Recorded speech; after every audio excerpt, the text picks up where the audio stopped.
It's strange how certain nights refuse to fade. Years pass, you change jobs, lose touch with friends, grow into a different version of yourself. And still, one particular evening will lie in wait in the back of your mind like a splinter you never quite dug out. For me, that night is the Winter Carnival of 2013 in Maple Falls, Vermont. Every time snow drifts under streetlights, that memory surfaces. The cold in my bones, the smell of fried dough in the air, and the way my pulse wouldn't slow down no matter how much I tried to convince myself everything was fine. Back then, I was 17 and living with my Aunt Karen. My parents' marriage had ended in the kind of messy unraveling where both sides swore they were right, and neither noticed their kid sitting in the middle of the wreckage. My mom moved 3 states away to start fresh, and my dad stayed behind but didn't seem interested in checking whether I was doing okay. Aunt Karen's house was small but warm, and she did her best to fill the space my parents had left. I kept my grades decent, worked weekends at the library, and mostly kept to myself. The exception was Elliot James. Tall, lanky, and always carrying a camera around like it was an extra limb, Elliot had been my closest friend since the 5th grade. He was sarcastic but never mean, and he had this way of noticing details, like the frost collecting on a mailbox or the way people's eyes shifted when they were lying, that made you feel like you couldn't hide anything from him. We'd been through the awkward braces years, failed attempts at learning guitar, and endless afternoons building snow forts in my backyard. That February, Elliot had been talking nonstop about the Winter Carnival. He wanted night shots for his portfolio, Ferris wheel lights against the snow, fireworks over the ice rink. I wasn't in the mood for crowds or cold, but saying no to him felt like saying no to the last piece of normal I had. So on a Saturday night, bundled in 2 sweaters and my heaviest coat, I met him under the big wooden archway at the fairgrounds. Maple Falls might have been a small town, but the Winter Carnival was its claim to fame. People drove in from neighboring counties just to wander the rows of food stalls, try their luck at ring toss, and skate on the temporary ice rink the fire department set up every year. The air smelled like kettle corn and grilled sausage. Elliot was in his element, stopping every few steps to crouch for a better angle, the click of his shutter almost constant. I was halfway through my hot chocolate when I noticed him. Standing near the carousel, a man in a long brown coat and a dark beanie. Late 20s, maybe early 30s. He wasn't smiling, wasn't eating, wasn't talking to anyone, just watching, and I had the unmistakable sense his eyes were on us. I leaned toward Elliot. "You know that guy?" He followed my glance. "Nope. Why?" "He's just, never mind." I told myself I was imagining it. Big crowds made it easy to feel like you were being watched. Still, every time we moved to a different part of the fair, he was there. By the game booths, near the fire pit, off to the side of the stage where the band was playing. When Elliot spotted a perfect vantage point for the fireworks near a row of old storage sheds, I felt my stomach tighten. It was quieter out there, the music and laughter fading behind us. My phone buzzed with a text from Aunt Karen asking when I'd be home. I looked up from replying and froze. The man in the brown coat was standing in the shadows between us and the nearest light pole.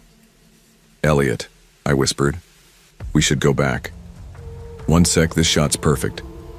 He was bent over his tripod, adjusting the lens, completely absorbed. The man took a slow step toward us, the snow crunching under his boots. Even at a distance, there was something deliberate about the way he moved, like each step had been thought out in advance. I gripped Elliot's sleeve, but he shook me off without looking. "You two from around here?" the man asked. His voice was flat, but there was a trace of something rehearsed in it, like he'd been practicing those words. Elliot hesitated. Yeah. The man's gaze shifted to me, locking on in a way that made my skin feel thinner. "You should be careful walking back alone. Some people get lost out here." "Thought so." A loud crack rang out from behind the sheds, wood breaking or ice snapping. The man's head turned toward the sound. My eyes caught a glimpse of something in his coat pocket. Not the smooth shape of a phone. Bulkier. Heavier. "Elliot. Now." My voice came out sharper than I meant. We hurried toward the main fairgrounds. I didn't look back, though I could feel the heat of his stare. Only when we reached the safety of the crowd did I realize my hands were trembling. Elliot stopped suddenly, his eyes on the camera screen. "Look at this." The last photo he'd taken was blurry, but the man was in it, standing in the dark, smiling. Not just smiling, grinning in a way that made my stomach clench. And behind him, almost hidden by shadow, was another figure. Someone I hadn't noticed at all. I told him we needed to tell security. He said it was probably nothing. "Maybe just someone playing a prank," he muttered. But he didn't delete the photo, and neither of us laughed. We left early. I stayed at his house that night. It was easier than walking home alone. His mom made popcorn and put on an old movie, but I barely registered it. Every creak of the house made me flinch. Through the window, the snow fell steadily, burying the carnival in white. That was the last time I went to the winter carnival. For weeks after, the photo stayed on Elliot's camera. We didn't talk about it much. Sometimes I'd catch him scrolling past it late at night, his thumb hovering over the delete button before moving on.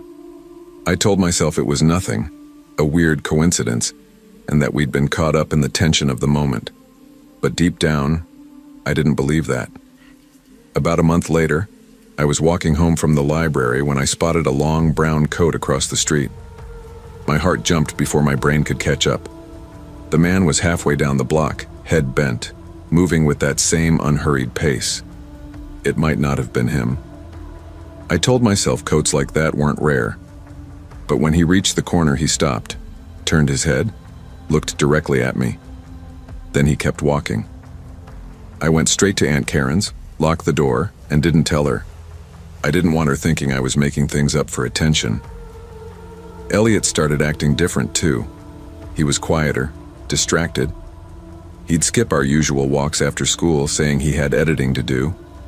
One afternoon, I dropped by his place unannounced. His camera was on the kitchen table, the screen lit up. The photo of the man in the brown coat was zoomed in so far the pixels blurred together, but you could still make out the grin. "You're still looking at it," I said. He jumped, like they were together. "It's weird, right? I mean, look at the other guy in the background. Doesn't it seem I leaned over?" The shadowy figure was almost impossible to make out. Broad shoulders, maybe wearing a hood. "I don't know. Could be anyone." "Yeah," Elliot said, but his voice didn't sound convinced. A few nights later, my phone buzzed at 11:42 p.m. It was a text from an unknown number. "You looked cold that night. Dress warmer next time." My chest went tight.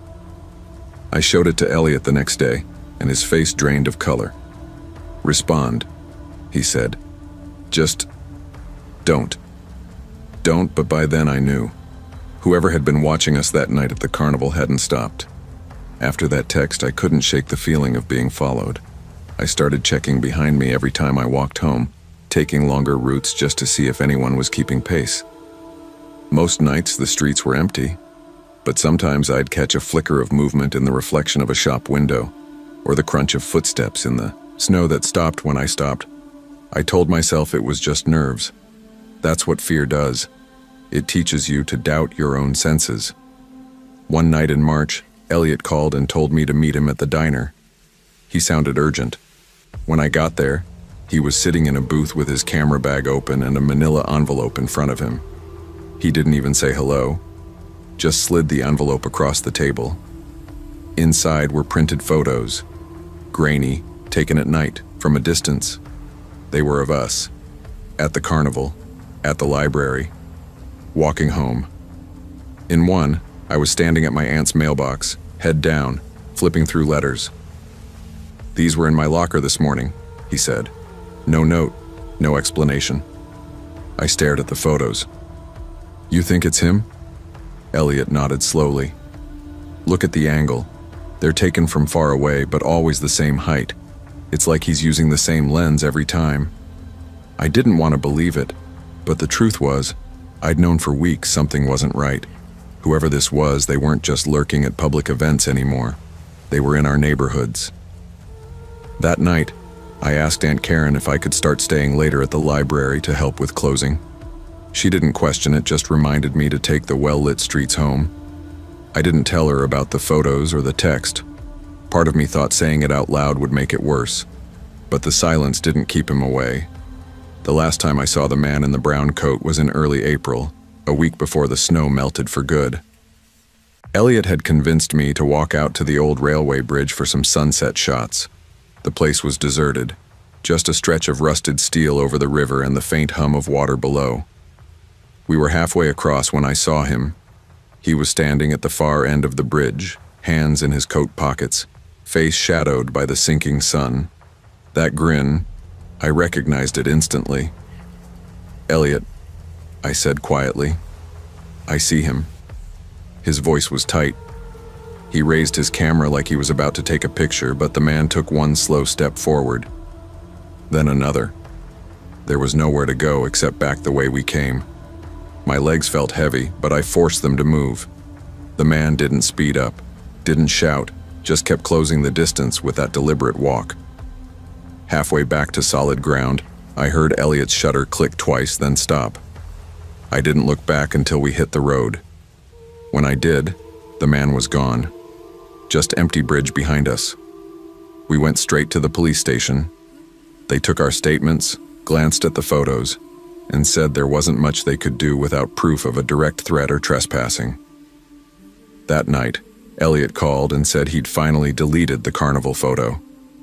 "Looking at it, he'll stop," he said. I wanted to believe him. Maybe if we stop a week later, he and his mom moved to Burlington.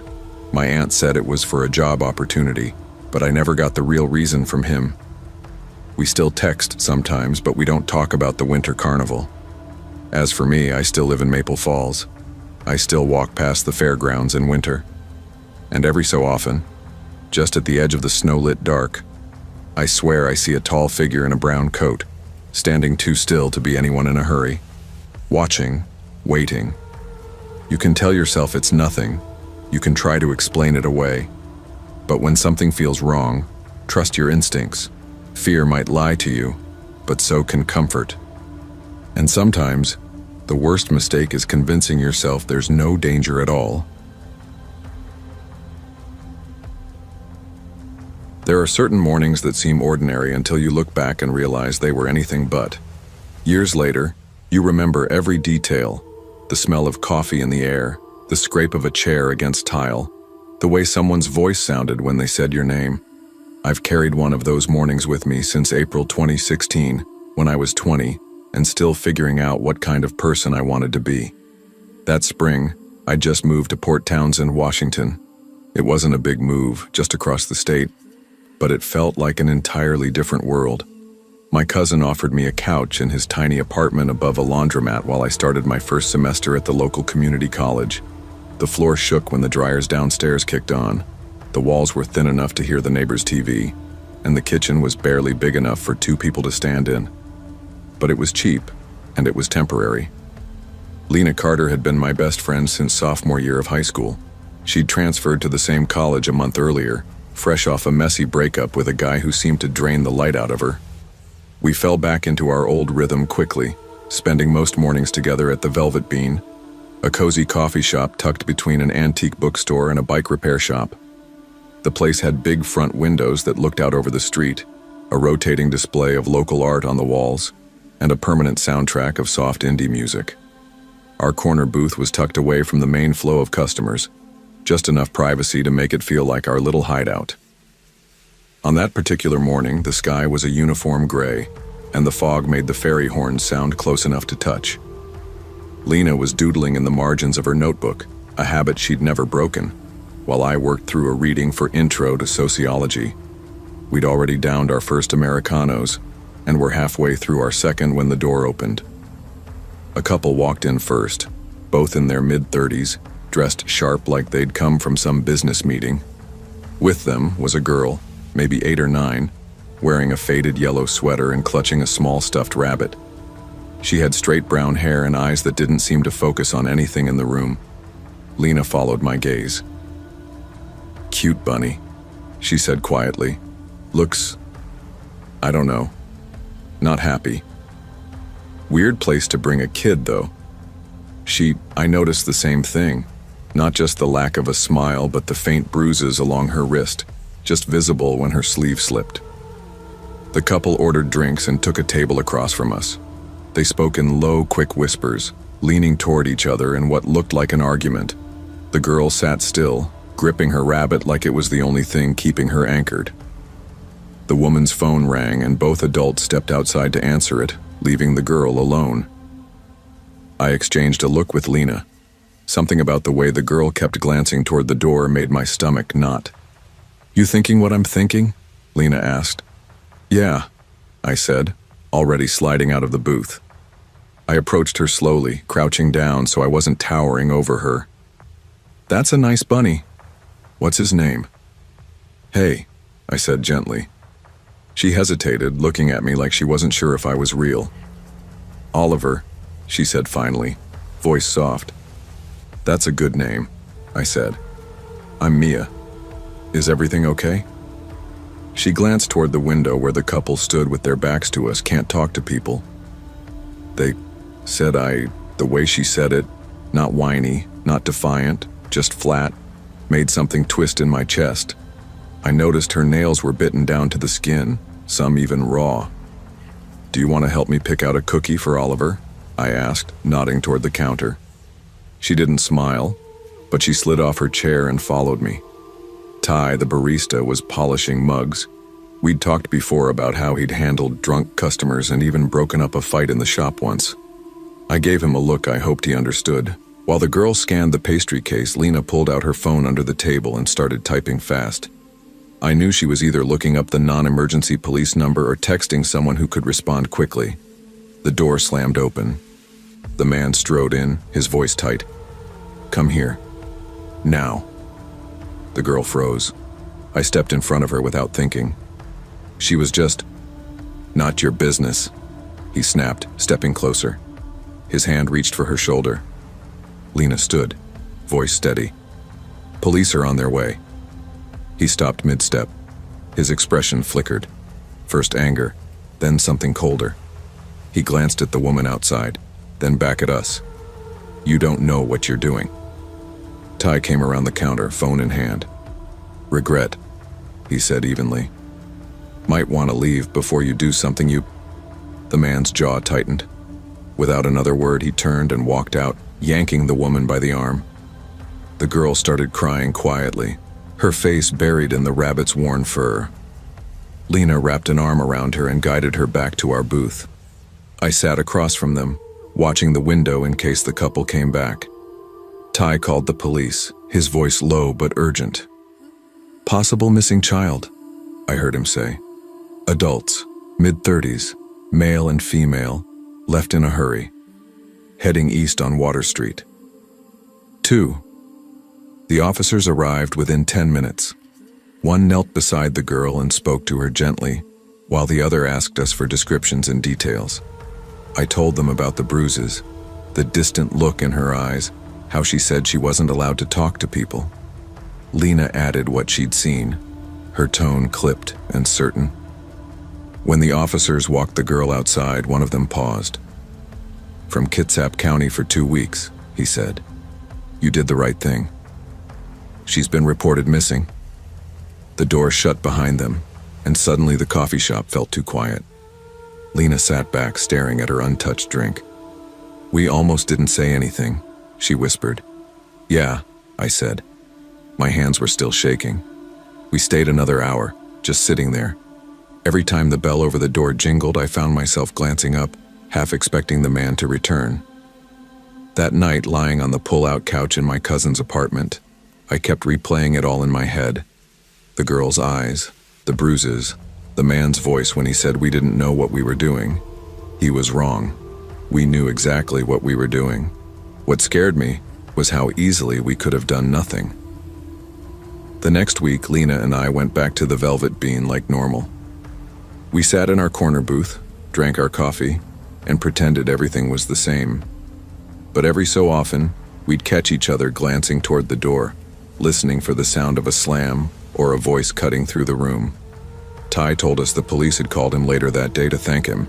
The girl had been reunited with her aunt, who had custody. The couple was being investigated for multiple charges. That should have felt like closure. Instead, it left me wondering how many other kids like her we never see or choose not to. Months later, Lena and I were walking downtown when we saw a little girl in a yellow sweater across the street. For a moment, I thought it was her. My chest tightened.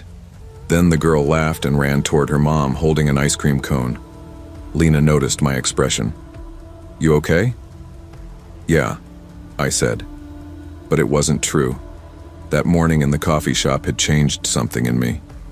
It made me realize that the line between being a bystander and making a difference is so thin it can vanish if you blink. We never saw the girl again. I hope she's somewhere safe, that she still has Oliver the rabbit, and that she meets more people who step in instead of looking away. Sometimes when I'm sitting in a coffee shop, I'll catch myself scanning the room without even meaning to. Not looking for trouble exactly, just making sure no one is sitting alone, too quiet, with eyes that seem far away. When something feels wrong, don't ignore it. Stepping in might feel awkward, inconvenient, or risky, but silence can cost more than you think. You might be the only person willing to act, and for someone else, that can mean everything.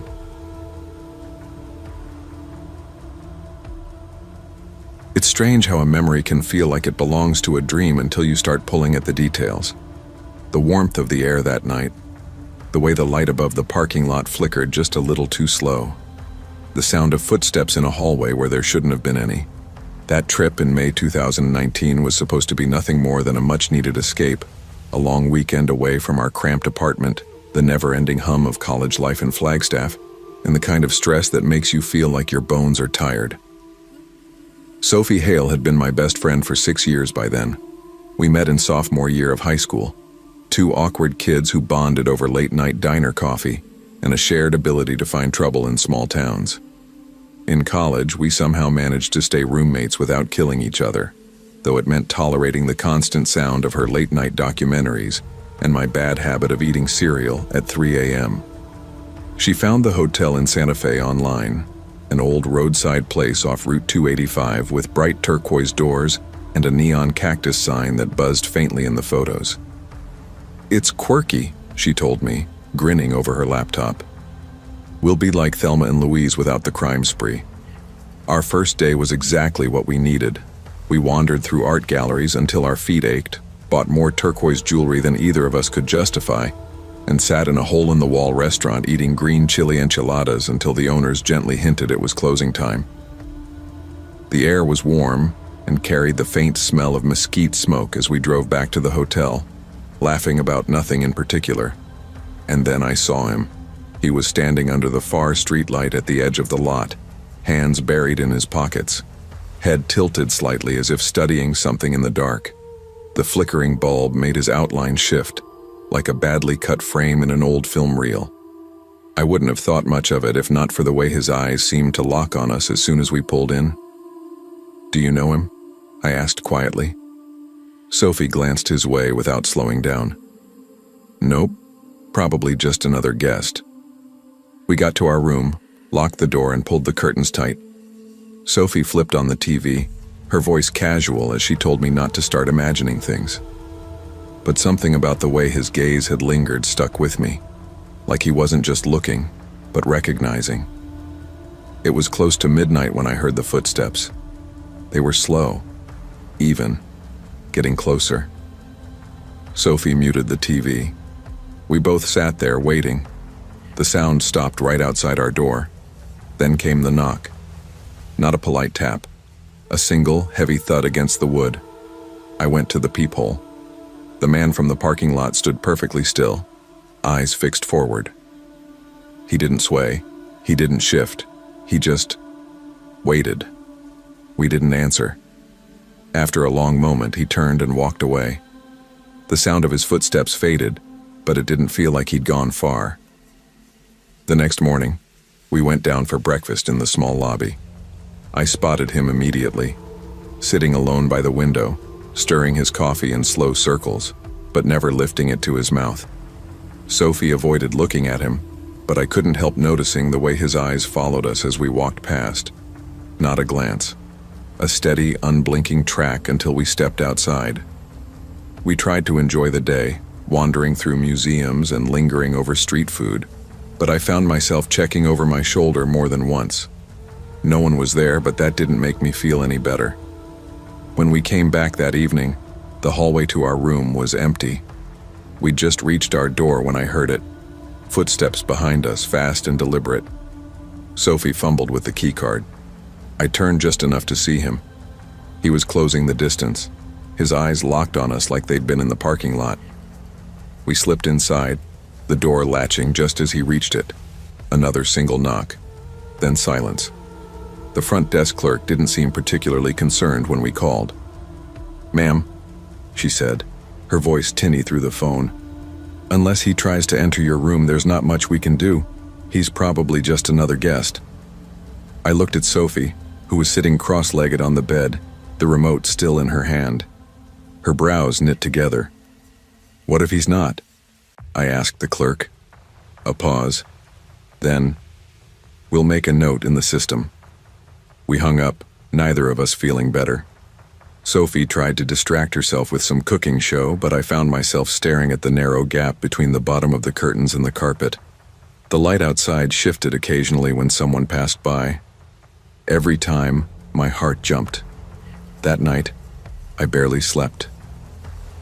Around 2 in the morning, I heard the faint creak of the floorboards in the hallway. Not walking, just one sound, like someone shifting their weight. Then nothing. I told myself it was just the building settling, but I stayed awake until the sun edged over the blinds. The next day, we started avoiding the hallways whenever possible. If we heard voices in the corridor, we waited until they passed before leaving. We stopped taking the elevator and used the stairs closest to the lobby.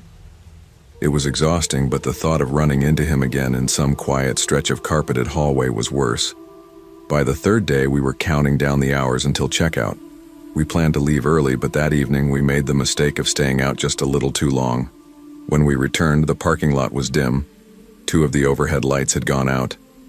Sophie quickened her pace, the keycard already in her hand. I was right behind her when I heard the sound again. Footsteps. This time they weren't slow. They were coming fast, closing the space between us.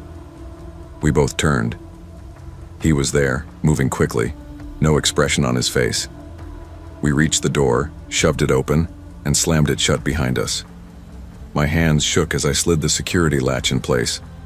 A knock came immediately, harder than before, then silence. We didn't sleep at all that night. We sat up with the TV on low, half expecting another knock. But there was nothing. Just the hum of the air conditioner and the occasional car passing on the highway. By morning, we were ready to leave. We packed in silence, each of us moving like we'd been awake for days.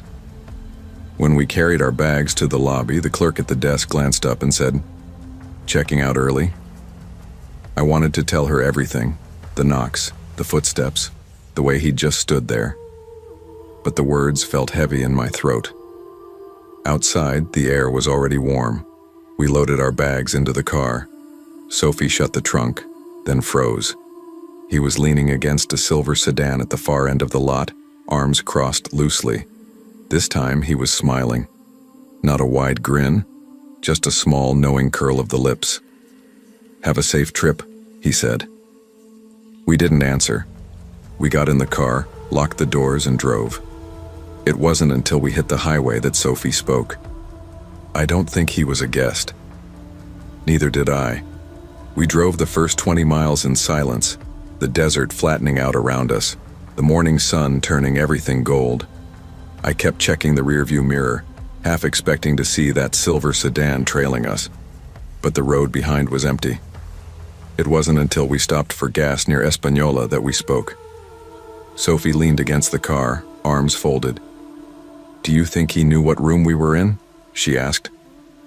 I thought about the knocks, always stopping at our door, never anyone else's.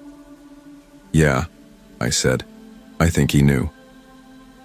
The rest of the drive to Flagstaff felt longer than the trip out had, every roadside motel and quiet parking lot making me uneasy. It wasn't just fear of him following us, It was the realization that there are people who can insert themselves into your life so quietly, without breaking any law you can prove, and still manage to make you feel hunted. When we got home, I double-checked the locks before I even unpacked. That night, Sophie called her older brother, a police officer in Phoenix, and told him the whole story. He didn't laugh it off. "If it happens again," he said, "call the police right away. And keep records. Times, dates, everything." Weeks went by, and nothing happened. No strange knocks, no unfamiliar cars parked outside our place. But every time I walked down a long hallway, in an office, a hotel, even the school library, I caught myself listening for footsteps behind me. Sophie and I never stayed in budget motels again. We read reviews more carefully, checked parking lots before unloading our bags, and asked for rooms close to the lobby. It wasn't paranoia, so much as realizing how thin the line is between harmless and dangerous, and how often you can't tell which side someone is on until it's too late. Sometimes I wonder who he was, if he really was just another guest. But I keep coming back to one thing. He never had luggage. Not once. I still hear those footsteps sometimes, even in my dreams. Slow at first, then faster, closing the gap. And I always wake up before the knock. Some people you meet by chance, others seem to find you on purpose. The hard truth is, you may never know which kind you're dealing with until you're already too close. Trust the feeling in your gut, even if you can't explain it. Safety doesn't always come from being right. Sometimes it comes from acting before you're sure. Looking back, I can't pinpoint the exact moment things turned strange. It wasn't like a movie where the music swells and you know something bad is coming. It was quieter than that. The summer of 2017 was my first taste of what I thought was real adulthood. I'd landed an entry-level job at a small publishing company in Richmond, Virginia. A building with creaky floors, fluorescent lights that hummed, and a coffee pot that tasted faintly of burnt toast no matter who made it. I was 23, broke, and living in a one-bedroom apartment above a florist shop with my best friend, Holly Peterson. We'd met during freshman year of college, back when we thought running our own press would be romantic and rebellious. Instead, we ended up proofreading cookbooks about casseroles and answering emails about print delays. Still, it felt like progress. Our office was a strange ecosystem. 15 people total, each with their quirks. Mara, the receptionist who knew everyone's secrets, Phil from layout who wore the same corduroy jacket year-round, and our boss, Ruth, who had a voice like she was always telling you bad news. Holly's desk was in the back near the printers, and mine was up front by the window. We'd wave to each other across the room, usually while sneaking each other sarcastic post-it notes about the day's chaos. For the first month, it was boring in the most comforting way possible. We'd do coffee runs, split sandwiches from the deli next door, and occasionally suffer through awkward office birthday celebrations where everyone stood around singing too quietly. Then, in early August, Daniel Price started. He was in his late 20s, tall but not imposing, with pale skin and a habit of never quite meeting your eyes. Or, when he did, holding your gaze a beat too long. He barely spoke beyond the bare minimum required for work. I didn't think much of it at first. Some people are just reserved. But there was one thing I noticed immediately. He never smiled. Not once. At lunch one day, I mentioned it to Holly. She shrugged, stabbing at her salad. He's probably just shy. She said it like it was the end of the discussion, but I couldn't shake the way he always seemed to be near her. At the printer with no papers, in the break room at the same time she was, walking in from lunch right behind her. Too often to be coincidence. Mara noticed it too. One afternoon, as I was passing the front desk, she leaned in and whispered, "Your friend's got an admirer." Her tone made it sound less like gossip and more like a warning. It started small, sticky notes left on Holly's desk when she was away, never signed, always vague. "You have a nice laugh. Some people don't appreciate you enough." We joked about it at first, assuming some awkward office flirt was testing the waters. But then came the clown figurines. The first one showed up on a Wednesday, a little porcelain clown with a cracked smile sitting on Holly's chair when she arrived. We laughed, called it creepy, and put it on her desk like it was a gag gift. 2 days later, another appeared, then another. By the time there were 4, she started keeping them in a drawer, so she didn't have to see them staring at her all day. Around that time, I had my own encounter. I was working late, the office dark except for my desk lamp. I heard the water cooler bubble and turned to see Daniel standing by Holly's desk. He wasn't touching anything, just staring at her empty chair like he was studying it. "Daniel?" I said. He turned slowly, nodded once, and walked past me without a word. I told Holly the next day. She forced a laugh, but her eyes flickered with unease. From then on, we made sure neither of us was in the office alone with him. The turning point came on a Friday morning. I came in early to get a head start before a deadline. The office was quiet, except for the copier humming in the corner. As I walked past the break room, I saw him, Daniel, sitting at the table with a mug of coffee. In front of him was a clown figurine just like the others, but this one had a photo tucked under it. A candid shot of Holly, taken from the side, her hair pulled back, wearing an old t-shirt. It wasn't from work. My stomach dropped when I realized it was from our apartment balcony. My voice caught in my throat. "Where did you—" He smiled. For the first time since I'd met him, he smiled. And it wasn't kind. I backed out of the break room, went straight to Holly's desk, and told her to pack her bag. We walked out without telling anyone, my pulse pounding the whole way down the stairs. That weekend, we called the police. It turned out Daniel had a history, a restraining order from a former co-worker in another state.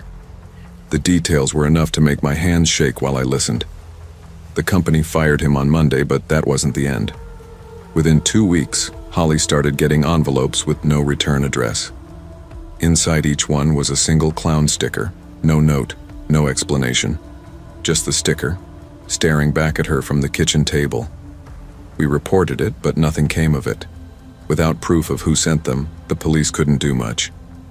We changed the locks on the apartment, kept the blinds closed, and avoided walking alone after dark. Holly stopped sitting on the balcony altogether. Months later, the letters stopped. Maybe he got bored. Maybe he moved on. But even now, years later, I still catch myself scanning crowds for his face. Holly and I both carry that summer like a shadow. Not always visible, but always there. We never figured out how he got the photos, whether he followed us home or watched from somewhere nearby. Sometimes I think about asking Holly if she still has the clown figurines, but I don't really want to know. It's strange how a person can enter your life so quietly and leave behind something you never shake. I think about that first smile he gave me, how it felt like the air in the room shifted, and I remember deciding, in that moment, that we had to leave right then, without second guessing. When your instincts tell you something is wrong, trust them. Danger doesn't always announce itself loudly. Sometimes it hides in small, unsettling patterns. It's better to act and be wrong than to hesitate and find out you were right too late. Looking back now, it's hard to pin down the exact moment when Eli Carter started slipping away from me. We'd been inseparable once. 2 lanky, restless kids from the same quiet corner of Oregon, always chasing music, adventure, and the next stupid joke that would leave us gasping for air. When I got the offer to move to Seattle for a marketing job, one of my first thoughts was, finally, we'll be in the same city again. He'd been living here since college, bouncing between part-time gigs and odd jobs, but we'd always kept in touch. Those first few months after I arrived, it felt like old times. We'd spend Saturday mornings nursing overpriced coffee from a hipster cafe that insisted on playing vinyl records while arguing about which decade had the best rock albums. On Sundays, we'd lace up our hiking boots and head out to Mount Si or Rattlesnake Ledge, not so much for the scenery, though it was spectacular, but for the chance to just talk about everything and nothing. But somewhere that summer, the rhythm changed. I couldn't tell if he was avoiding me or if life was simply crowding him out. He'd canceled plans last minute, claiming work had called him in, though when I asked about his job, he'd just shrug and change the subject. His texts got shorter. The quick grin I'd known since high school appeared less and less, replaced by a distant look like he was listening for something I couldn't hear. It wasn't until late August that I realized whatever was eating at him wasn't small. That Thursday evening, my phone lit up with his name. His voice when I answered was tight and uneven. "Man, I need to talk, but not over the phone. Can you meet me at Lincoln Pier around 10, please?" I almost said no. The pier wasn't the kind of place you met someone for a heart-to-heart after dark. Most nights it was quiet, save for the low hum of the marina and the occasional fisherman smoking in the shadows. But there was something in his tone that cut past my hesitation. "Yeah, I'll be there." When I pulled into the lot, the air smelled like salt and diesel, the water lapping gently against the docks. Eli was leaning against the railing, hood up, hands buried deep in the kangaroo pocket of his sweatshirt. He didn't smile when he saw me, didn't move at all, just tilted his head toward a bench a few feet away. Sitting there was a man I'd never seen before. Tall, lean, wearing a faded leather jacket. He didn't look up, just tapped his foot with an agitated rhythm. Eli's eyes flickered to mine. "This is Mason. I owe him money. A lot of money." At first I thought he was joking. We'd pulled pranks before, staged fake band breakups just to mess with people. But the way he avoided my gaze told me this wasn't one of those times. Mason rose slowly from the bench, closing the distance between us with deliberate steps. His voice, when he spoke, was calm but razor sharp. "You're the friend," he said, almost like he was confirming a bet. "Watch him disappear. You can help him, or you can—" I let out a half laugh that died in my throat. "Help him how?" He smiled faintly. "Come with us. We'll sort things out." I looked at Eli, waiting for him to wave it off to tell me this was some sort of overblown misunderstanding. Instead, he just stood there, shoulders hunched, muttering something I couldn't catch. Against every instinct, I nodded. Mason's car was a dented black sedan that smelled faintly of gasoline and stale cigarettes. I drove my own, following them through the industrial district until we reached an abandoned lot near the freight yards. Under the dim orange glow of a single streetlight, 2 more men waited. The next 10 minutes blurred into a mess of raised voices and accusations I barely understood. Mason demanded my wallet and phone. For safekeeping, one of the other men shoved Eli hard in the chest, calling him a liar. I could feel my pulse hammering in my throat, and then it hit me. Eli had known. He hadn't called me for advice or moral support. He'd called me because I was leverage, a bargaining chip he could put on the table to buy himself time. The betrayal burned hotter than the fear. While one man turned to spit on the ground, I made my move, shoving him aside, sprinting toward the chain-link fence at the far end of the lot. My hands scraped raw as I pulled myself over. I landed hard on the other side, hearing shouts and hurried footsteps behind me. My legs pumped faster than I thought possible until headlights swept across me. A rideshare car, slowing at the sight of my panic, stopped long enough for me to yank open the door and collapse inside. By the time I'd caught my breath enough to speak, the lot was gone behind us. I didn't know if Eli was still there, or if he'd even tried to follow. All I knew was that something had shattered between us that could never be fixed. I didn't go home right away. The rideshare driver, a middle-aged guy with kind eyes, insisted on taking me straight to the police station after I spilled out the short, stuttering version of what happened. He even waited in the parking lot until I came back out. The officer at the desk listened politely, took a few notes, and asked me to describe Mason and the other men. Without photos, without license plate numbers, it felt flimsy even as I said the words. They told me they'd keep an eye out but didn't promise much. "We'll file a report," the officer said, "the way you might tell a child you'd keep a broken toy in case it somehow fixed itself." By the time I got home, the adrenaline had worn off, leaving me drained and shaky. I took the longest shower of my life, water pounding against the back of my neck as if it could scrub away what had just happened. but it didn't wash away the image of Eli standing there, watching me get surrounded without moving a muscle. The next morning, I texted him, "We need to talk." No reply. I called, straight to voicemail. I tried again that afternoon, my message sharper this time. "I'm serious." "What the hell was that?" "Call me." Still nothing. By the third day, I drove to his apartment.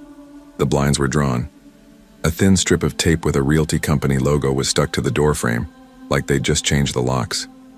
When I asked the landlord, a guy in a worn Seahawks hoodie, he said Eli had moved out overnight. Told me he got a job offer back east, left the keys in the mailbox. I knew he was lying, or maybe Eli had lied to him too. Either way, Eli was gone. For weeks, I found myself scanning faces in grocery store lines, watching for him at bus stops, even checking the corners of dim bars when I walked past. Part of me hoped I'd catch sight of him, unshaven and sheepish, ready to explain. But the other part, the part still sore from that night, didn't know if I'd shake his hand or put my fist in his gut. Seattle rolled into fall, damp mornings and gray skies pressing low over the city. I buried myself in work, telling myself that focusing on deadlines and projects would stop me from obsessing over someone who had clearly chosen to disappear. It almost worked, until Mason found me again. I was walking back from a late meeting, cutting through the quieter streets near the marina. I smelled cigarette smoke before I saw him. He stepped out from a shadowed doorway, leather jacket the same as before.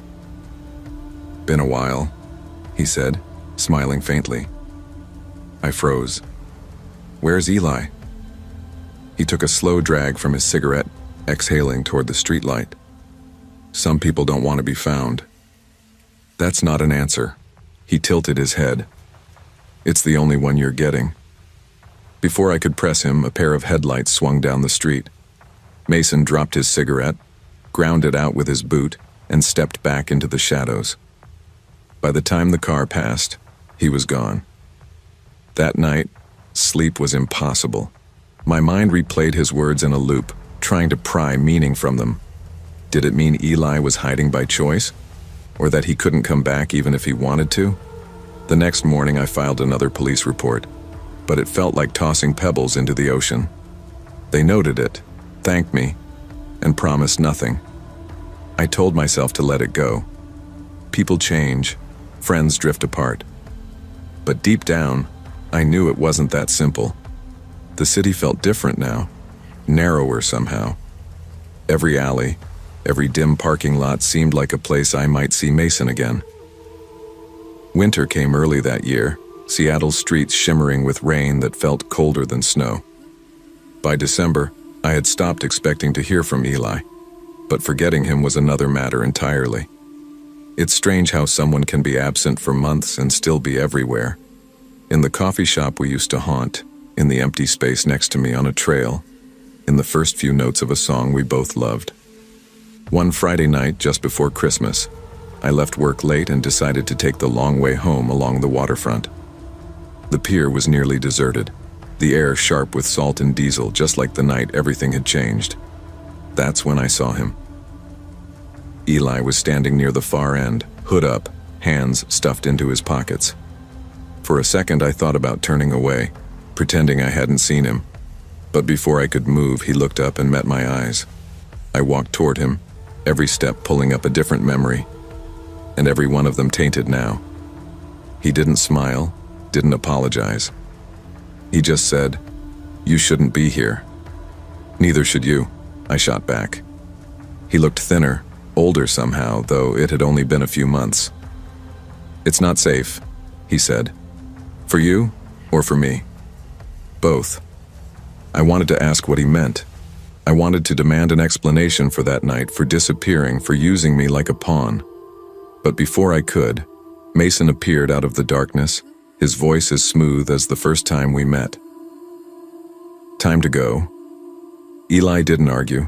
He just gave me one last look, not of guilt exactly, but something close, and walked away with him. The sound of their footsteps faded into the wet night air, and I didn't follow. After that night, I stopped looking. Not because I'd stopped caring, but because I understood something I hadn't before. Eli wasn't lost in some mess he wanted to escape from.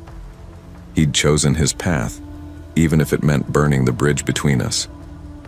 The police report from my first encounter sat in a manila folder in my desk drawer, a quiet reminder of how fast trust can crumble.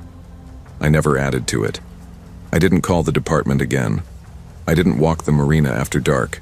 I built my life back up slowly, made new friends, took solo hikes, even went to concerts again, though I kept to the back of the crowd. But sometimes, in the middle of a normal day, I'd catch myself scanning faces in a grocery store or a train station, wondering if Eli was out there watching from somewhere I couldn't see. I never saw Mason again. Months later, on a rainy afternoon in March, a letter showed up in my mailbox. No return address. Inside was a single piece of paper with 3 words written in Eli's messy scrawl. "I'm sorry, man. I burned it in my sink before I could change my mind." Sometimes the people we trust most will be the ones who put us in harm's way. Loyalty is a powerful thing, but it should never come at the cost of your safety or self-respect. You can care about someone and still choose to protect yourself. The hardest part isn't walking away.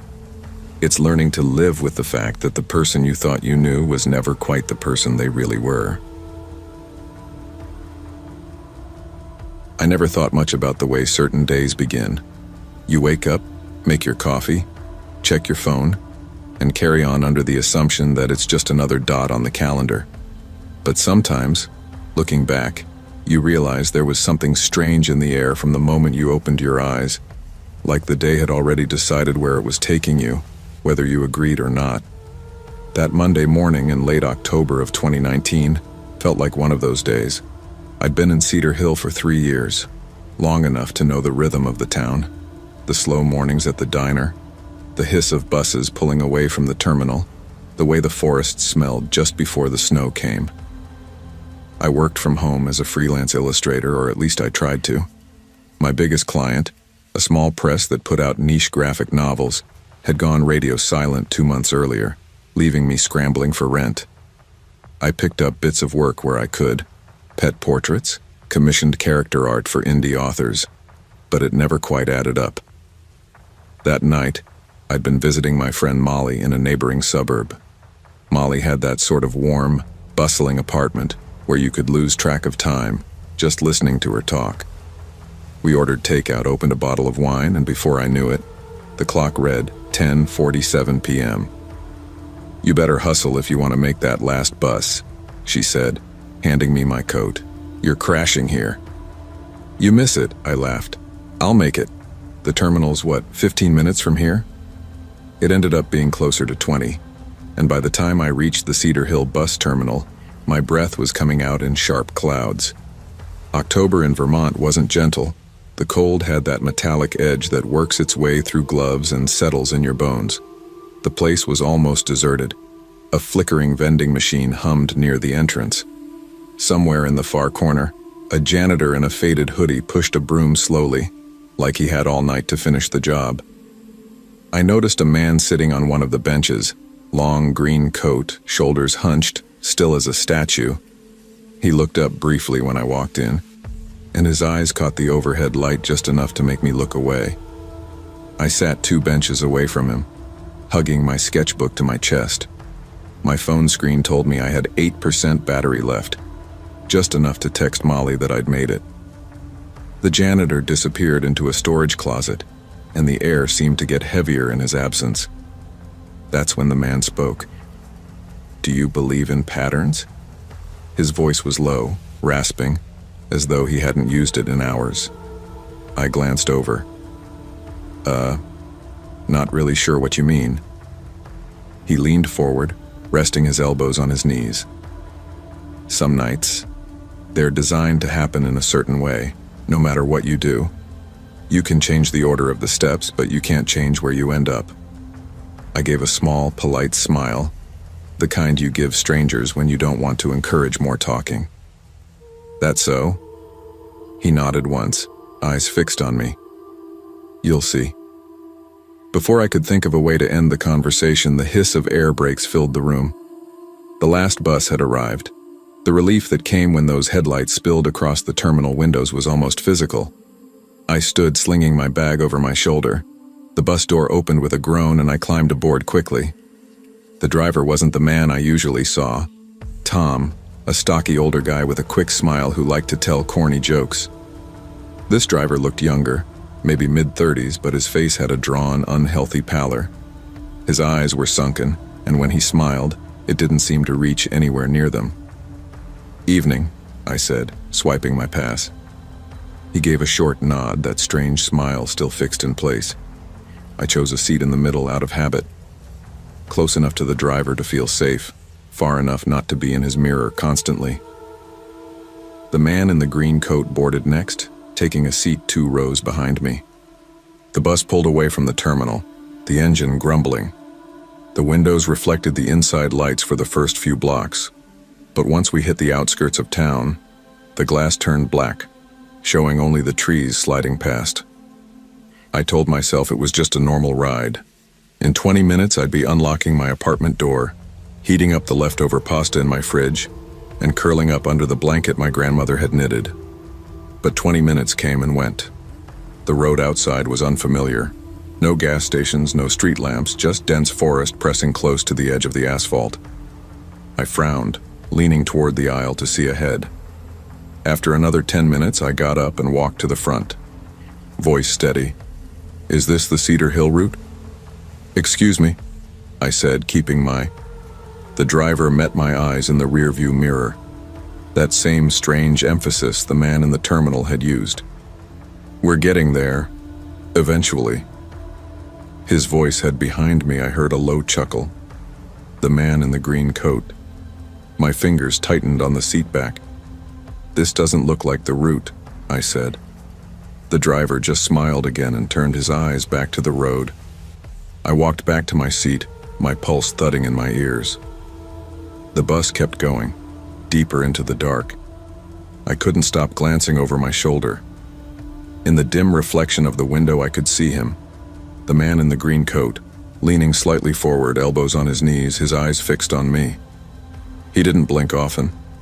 I tried not to panic. Maybe there was some detour, some construction I hadn't heard about.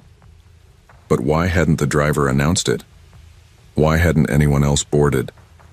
The bus rolled on, the forest outside growing denser, the road twisting in ways I didn't recognize. My phone was dead now, a useless weight in my coat pocket. After what felt like an hour since leaving the terminal, the bus slowed and pulled onto a narrow shoulder.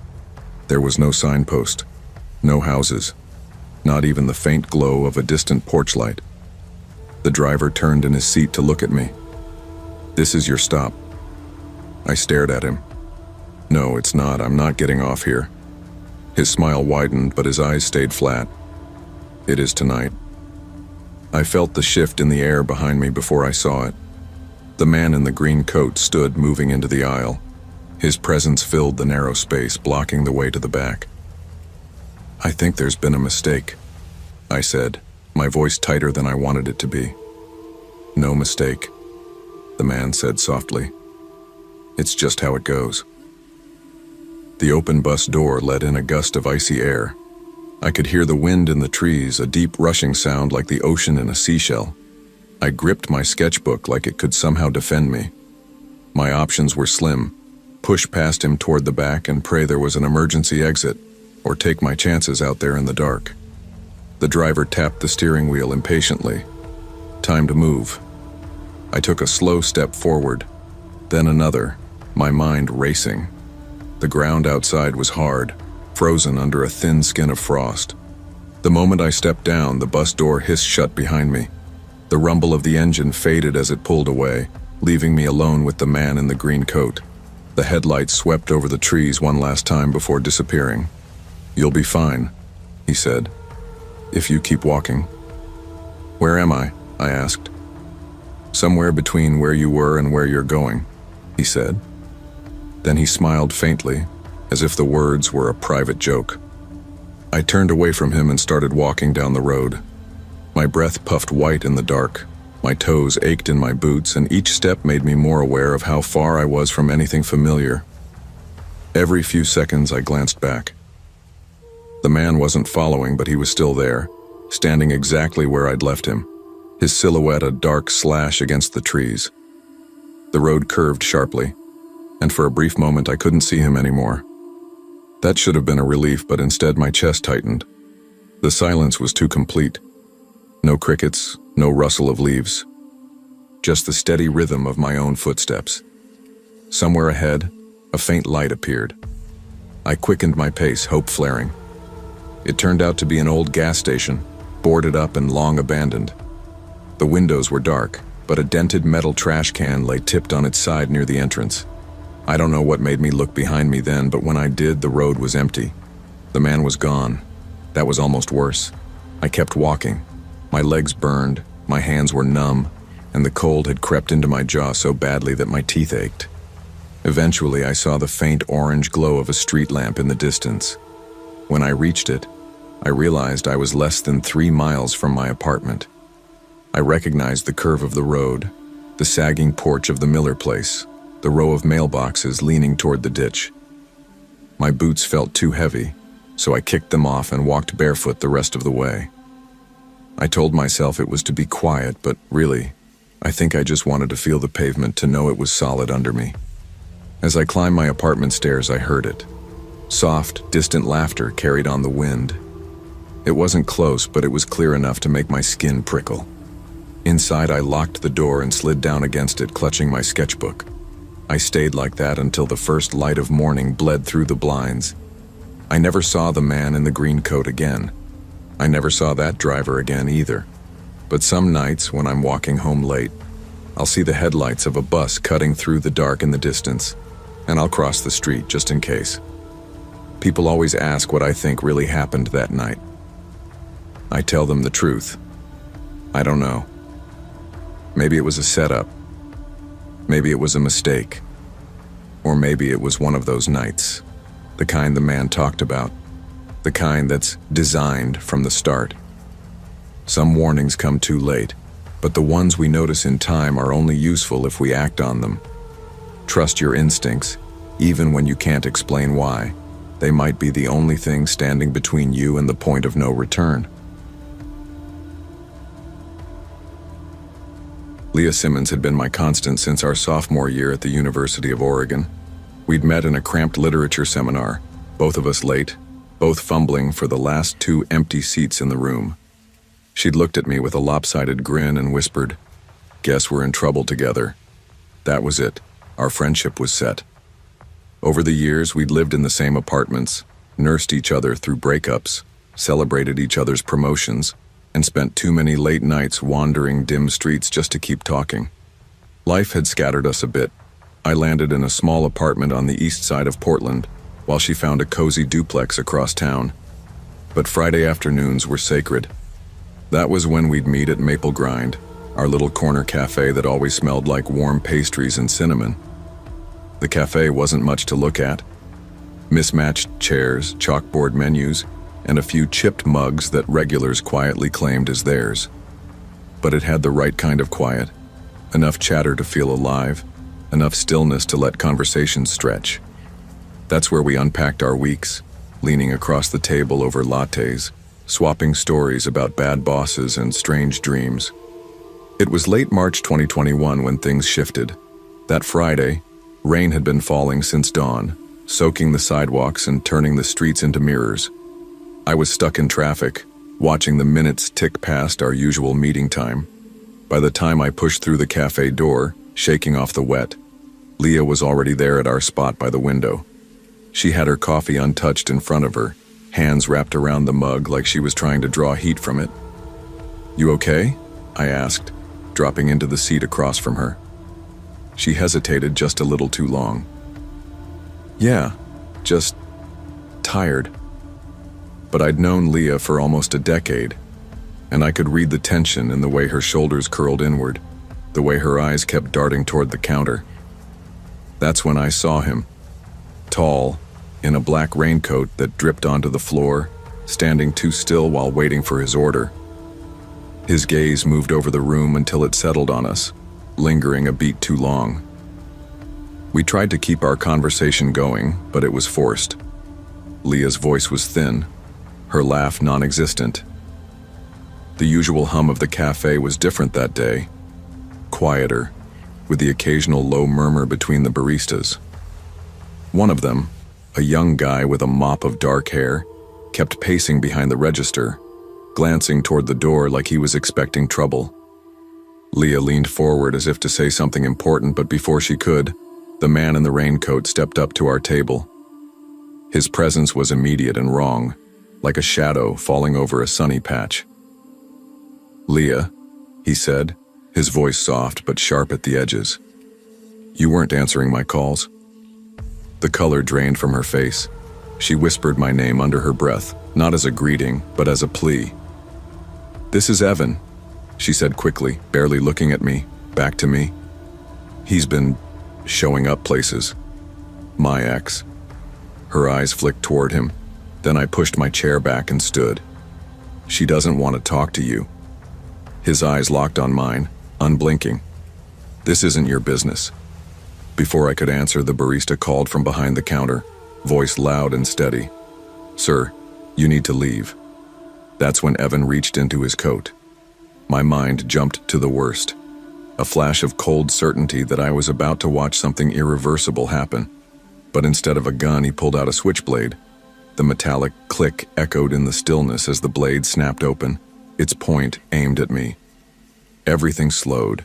Leah's sharp inhale, the scrape of a chair leg against tile, the smell of burnt espresso in the air.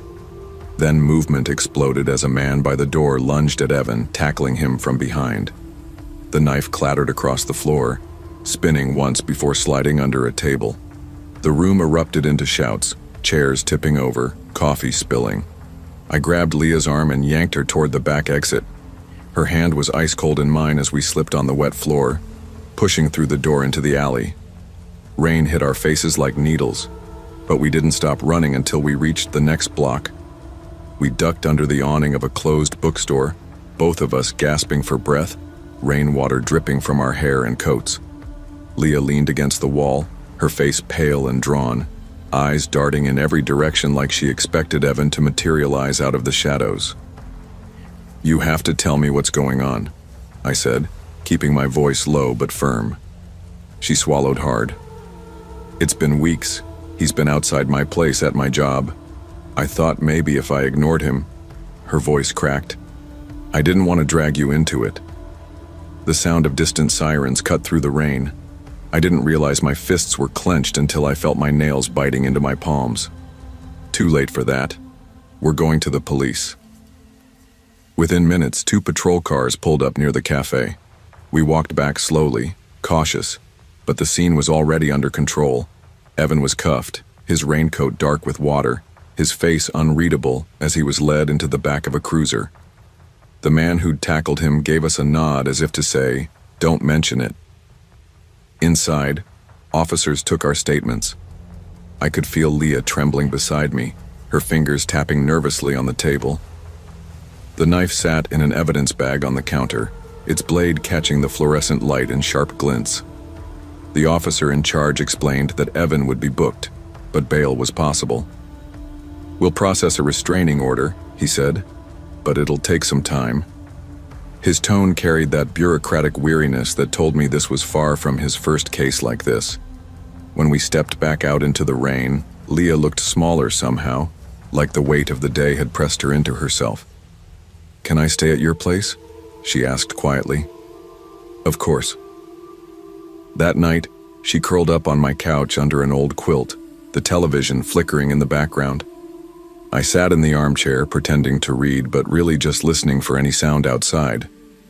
Days turned into weeks. Leah stayed with me, leaving only for work, and even then, never alone.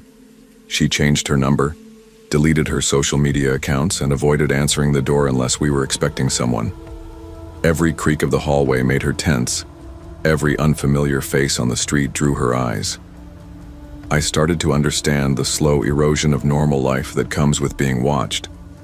It wasn't just the fear of what Evan might do. It was the constant uncertainty of when. Even in the safety of my apartment, I caught myself double-checking locks, glancing at the windows, wondering if some part of him was still out there. The restraining order came through eventually, a thin sheet of paper that felt laughably inadequate against the memory of that knife. Still, it gave Leah something to hold on to, proof that someone in authority had acknowledged what she'd been through. One night, over takeout containers and half-watched sitcom reruns, Leah admitted she hadn't been honest with me about how bad things had gotten before that day at the cafe.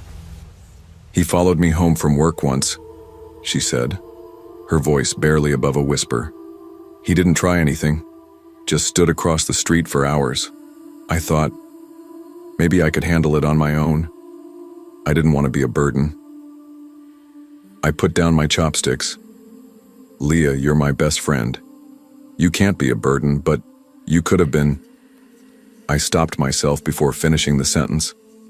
She nodded, eyes fixed on the untouched lo mein in front of her. I know. The rain outside tapped against the window like it was marking time, reminding us both that the city was still out there, and so was he. By the time summer edged into the city, the rain had given way to long, dusty afternoons and evenings that lingered just past 9. Leah had been back at her own place for a few weeks, though I still called every night to check in. She sounded better most of the time, steadier, like she was learning to breathe normally again, but the undercurrent of caution never left her voice. One Thursday, she invited me over for dinner. The table was set with mismatched plates and a bottle of wine we'd been saving since college, waiting for the right time. We laughed over old stories, traded work gossip, and for a moment it felt like we'd reclaimed something. Then, halfway through clearing the dishes, I saw her freeze. She was staring at the front window, my body tensed before I even turned to look. Across the street, a man was leaning against a lamppost, half in shadow. He wasn't wearing the raincoat, but the posture, too still, too deliberate, triggered something in me. "It's not him," Leah said quickly, as if reading my thoughts. "It's just someone." But she didn't sound sure. Neither was I. We sat back down, pretending to finish our drinks, our eyes drifting toward the glass every few seconds. When I finally looked again, the lamppost was empty. After that night, I stopped believing in clean endings. In the months that followed, Leah learned to live with the possibility of him reappearing. She got a security camera, took self-defense classes, and kept her phone close at all times. I stayed close too, not because she needed protecting, but because I understood the quiet devastation of knowing the worst moment of your life could repeat itself without warning. The last time we talked about Evan, we were sitting on a park bench watching kids play tag. She told me she'd stopped wishing for him to be caught again. Instead, she hoped he'd simply forget about her. "That's the scariest part," she said, "not knowing if you're still in someone's head." I didn't have an answer. We just sat there, the late afternoon sun slanting through the trees, until it was time to go. In the end, what happened at Maple Grind wasn't just about one dangerous man or one frightening afternoon. It was about how easily safety can shatter, how quickly the ordinary can tilt into something you don't recognize. I learned that when someone you care about is in trouble, you can't wait for them to ask for help. You step in, even if you don't understand the whole story, because fear thrives in silence, and the people who love you are the only ones loud enough to drown it out. The night Denver changed for me didn't begin with gunshots. It began with the sound of Ryan Mitchell's laugh echoing off the walls of our ambulance bay, bouncing between steel lockers and the faint smell of diesel. That laugh had been part of my life for years. We met back in 2011, two rookies sweating through paramedic training, learning how to start IV lines on each other's arms, how to run toward trouble when everyone else ran away. Ryan was sharp under pressure, the guy who could joke with a stabbing victim to keep them conscious while I worked on the bleeding. Our friendship wasn't just forged in training manuals and hospital hallways. We'd swapped couches when relationships imploded, split rent when money got tight, and drank together in the kind of dim-lit bars that welcome exhausted first responders without questions. It wasn't the kind of friendship you thought about. It was just there, steady as the sound of the monitor in the back of the rig. By 2016, we'd been partners for 5 years. October that year was unusually cold, the kind of cold that seemed to seep through your coat and settle in your bones. It was late one Friday night, our shift dragging past the 12-hour mark, when the dispatcher's voice crackled through. Reported shooting, multiple callers, outside a place called the West Point Motel. My first thought was that the West Point was trouble even in daylight. We pulled up to flashing blue and red, the cold air stinging as soon as I opened my door. A young man lay on the pavement in front of the motel office, his hoodie soaked dark in the center of his chest. Officers were already on scene, waving us forward. I knelt beside him, cutting away fabric, searching for an entry wound. "Ryan, hand me the occlusive dressing," I said without looking up. Silence. "Ryan." I turned and saw him standing a few feet away, hands still at his sides, eyes locked on the victim's face. His expression wasn't shock exactly. It was something heavier, a recognition that didn't belong here. I called his name again, sharper this time. He blinked, moved toward me, handed over the dressing like his mind was somewhere else entirely. We worked the case, but the kid was gone before we even left the scene. Back in the rig, Ryan sat in the passenger seat without a word. I let it go. We all handled loss differently, but in the weeks that followed, his silence didn't fade. The changes were subtle at first. A missed shift here, a few too many beers after work there. Ryan was always one to blow off steam, but now it felt different, quieter, like he was trying to bury something.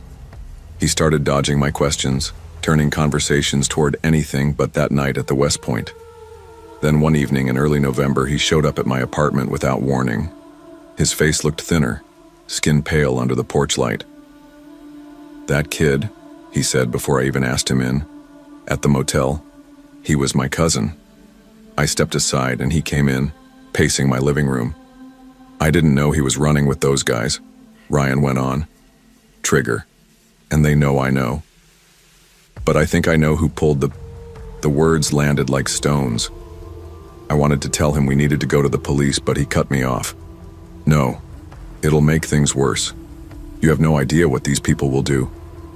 I'd seen Ryan calm in rollover accidents and house fires, but now his voice shook like the cold had finally reached his bones. He stayed an hour, long enough to drink half a cup of coffee and swear me to silence. When he left, I stood in the doorway long after his taillights faded, wondering what kind of trouble had just walked into my life with him. The days after Ryan's confession felt heavier, like the air itself carried weight. At work, he was half present, his eyes scanning corners and alleyways as we drove. I told myself it was just paranoia bleeding over from his grief. But that theory started to crumble one Tuesday afternoon on a run to a cardiac arrest. We were rolling down Colfax when I noticed a black SUV in the left lane, keeping perfect pace with us. Normally, I wouldn't think twice about traffic shadowing us, but when we turned onto Grant Street, it turned too.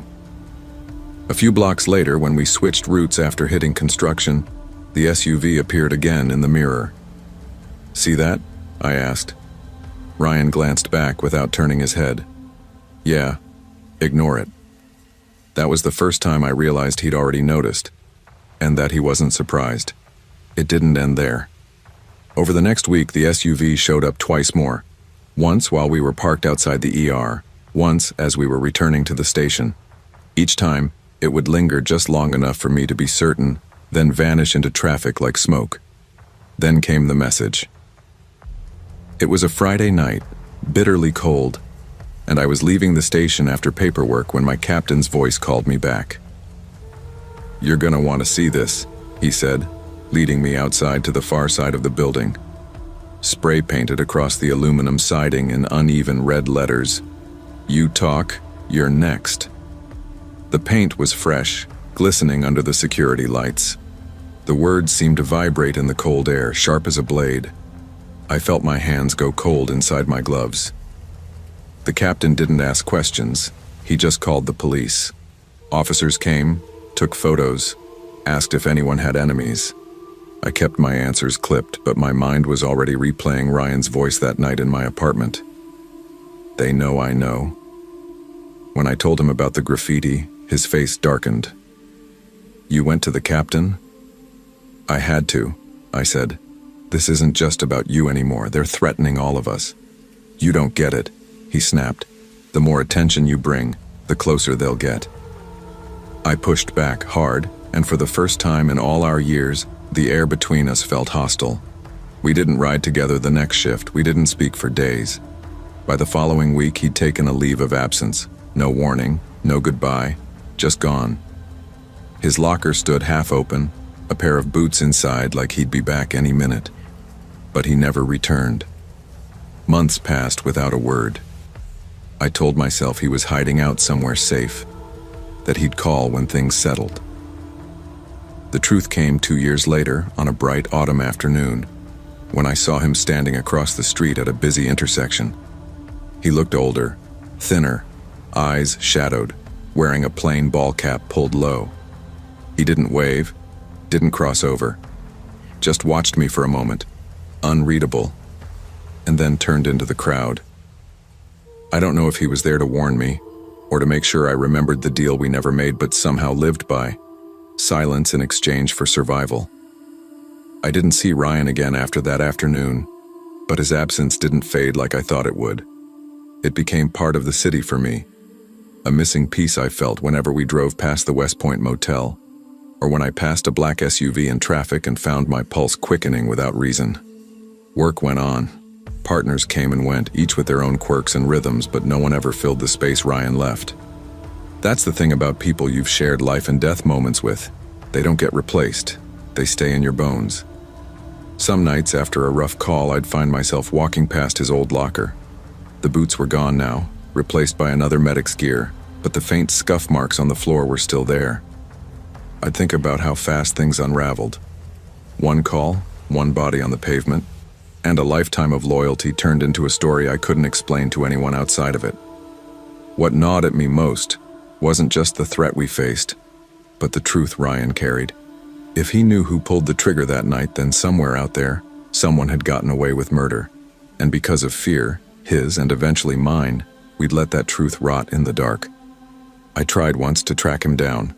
Called an old roommate of his, reached out to a mutual friend from training. They'd say, if he's smart, he's keeping it that way. And maybe that was the point. Staying gone was survival. Staying silent was protection. For him, for me, for anyone who'd ever been within arm's reach of that motel's front door. But silence comes with a cost. It eats away at you, a slow erosion that doesn't stop. Every time I rolled past a call that looked routine, a bar fight, a domestic, a shooting in the bad part of town, I felt the weight of what we didn't do, the name we never said, the case that never made it into the system. I still don't know if Ryan blames me for going to the captain. I don't know if he was grateful, furious, or just resigned. All I know is that day at the intersection, when he turned away, I felt something close for good between us. Not because of what happened, but because of what we both chose afterward. To live with it in the shadows. The moral I carry from it is sharper than I'd like to admit. Loyalty is noble, but when it's weighed against justice, you have to decide what you can live with. Protecting someone you care about might mean letting the truth die, and the real danger is learning you can. I still answer every call that comes in. I still show up, run toward the chaos, do my job. But there's a part of me now that listens for the echo of a black SUV in the street behind us, or looks twice at the stranger in the crowd. Not out of fear exactly. Out of the knowledge that some stories don't end. They just stop being told. There are some friendships you don't drift away from, no matter how much time passes or how different you become. Caleb Moore was mine. If my life was a series of orbits, he was the sun I kept revolving around, even when I knew I should break free. We met in the 4th grade, when he punched a kid in the nose for stealing my lunch money. It wasn't some noble act of justice. Caleb just liked to fight. But to me, it felt like someone had decided I was worth standing up for. We were inseparable after that. Sleepovers, detention slips, late-night bike rides through the bad parts of town. I could see why my parents didn't trust him. They didn't see the kid who'd patch my scraped knees with Band-Aids stolen from his mom's bathroom cabinet. They only saw the boy who set fire to a neighbor's mailbox just to see what would happen. By the time I was 19, I'd run out of excuses for why my life wasn't moving forward. I'd dropped out of community college after my first semester. The lectures bored me, the assignments felt pointless, and the longer I sat in those cramped classrooms, the more I thought about leaving. My parents were furious. My dad, a machinist who'd worked the same job for 3 decades, believed quitting was a permanent stain. He didn't yell much when I was growing up, but that spring, it seemed like every conversation turned into a fight. The night it all boiled over, we were in the kitchen. My dad leaned on the counter, arms crossed, voice sharp. "You think the world owes you something?" I never said that. "You don't have a plan, you just quit. Better than wasting years doing something I hate." He shook his head like I was speaking another language. My mom stayed quiet in the doorway, her arms folded tight. I felt the heat rise in my chest. "You know what? Forget it," I said, grabbing my jacket. "I don't need this." I stormed out and didn't look back. I walked 2 blocks before I pulled out my phone and called Caleb. He answered on the second ring. "You sound like someone who needs a beer," he said. "Or 10, I muttered. "Can you pick me up?" "Already on my way." When his Toyota pulled up, music blared so loud the bass rattled the side mirrors. He grinned at me through the open window. "Forget them," he said. "You don't need to listen to anyone, you've got me." I climbed in, and for the first time that night I felt like I could breathe. The first week on Caleb's couch was a blur of greasy takeout, midnight walks, and card games that lasted until sunrise. It felt like a vacation from my own life. No lectures, no disapproving glares, no questions about what I was going to do next. Caleb had a way of making the world feel like it was ours. We'd sit on his balcony, smoking cheap cigarettes, watching the lights of the city like they were put there just for us. But under that easy freedom, I started noticing things that didn't add up. He'd vanish for hours without saying where he was going. Sometimes he'd come back smelling faintly of sweat and cigarette smoke, his clothes rumpled, his eyes sharp like he'd been wired on adrenaline. Other times, he carried thick stacks of cash that he shoved into a locked metal box under his bed. The box was dented, its paint chipped, and he never left it out of sight for long. One night he came home with a black eye and a split lip. "What the hell happened?" I asked. "Bar fight," he muttered, tossing his jacket on the couch. "Since when do you go to bars that punchback?" He smirked, but it didn't reach his eyes. "Don't worry about it." 2 nights later, while Caleb was in the shower, there was a knock at the door. Without thinking, I opened it. A man stood there, maybe mid-40s, tall and broad, wearing a leather jacket. His eyes were flat and cold. "Tell Caleb I'll see him Friday," he said. "And if he's not there, we've got a problem." He walked off before I could say a word. When I told Caleb later, he froze for half a second before forcing a laugh. "Yeah, that's nothing. Don't worry about it." But I did. And when Friday came, my worry turned into something heavier. Caleb was gone all night Friday. I tried calling, texting, nothing. Every creak of the apartment building made my stomach knot tighter. Just after sunrise, the door opened. Caleb stepped in, pale and sweating, eyes bloodshot. He tossed the locked box into a backpack, zipped it, and said, "We need to leave, now." "What's going on?" I demanded. "I'll explain later. Just grab your stuff." "No, tell me now." He looked at me, jaw tight. "You'll understand soon." We drove in silence, the city shrinking behind us. He headed toward the industrial outskirts where empty factories sat like rusting skeletons. Finally, he pulled behind a boarded-up warehouse and killed the engine. "Stay in the car. I mean it." I watched him disappear through a side door. Minutes later, shouting erupted inside, followed by a metallic crash. My hands gripped the seat so tight my knuckles hurt. Then Caleb burst out, running full tilt, a shadow close behind him. He dove into the driver's seat, slammed the car into gear, and we tore out of the lot. Halfway back to town, he finally spoke. "I've been running stolen electronics for a local crew. Missed a delivery. They think I stole from them. And that guy at the door? They know who you are now, which means you're not safe either. After that night, things changed. Caleb stopped calling as much. I packed my things and went back to my parents' place. They didn't ask for details and I didn't offer any. It was tense, but safer. Weeks turned into months. I thought about reaching out, but every time I pictured that leather-jacketed man's cold eyes, I let the thought die. Then one afternoon, a postcard showed up in the mail. No return address, no picture. Just a sentence scrawled in Caleb's uneven handwriting. Better you stay away from me.